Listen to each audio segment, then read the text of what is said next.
তো দোকানে এসেছে বুলেরো BS6। তো গাড়িটাতে প্রবলেম ছিল, গাড়িটাতে পিক আপ নেই।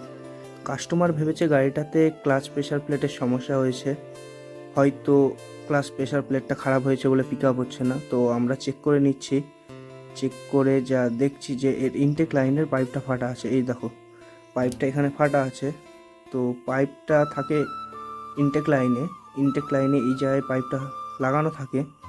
তো এই পাইপটাকে রিপেয়ার করে দিচ্ছি, কারণ কি নতুন পাইপ আমাদের কাছে ছিল না বা এখানে মার্কেটে কোথাও নেই। তো পাইপটা অর্ডার করে দিয়ে আমরা রিপেয়ারে পাইপটাকে সেট করেছি, কারণ এই পাইপটা যদি লিক থাকে তার জন্য গাড়ির পিক আপ ডাউন হয়ে যায়।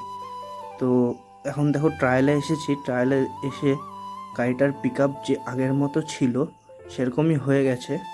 কারণ কি বুলেরো বা BS6-এর কোনো গাড়ি যদি কোনো পাইপ ফাটা থাকে তাহলে এই প্রবলেমগুলো আসে, পিক আপ কম হয়। তো গাড়িটার কাজ কমপ্লিট হয়ে গেছে, তো গাড়িটা এখন বেরিয়ে যাচ্ছে।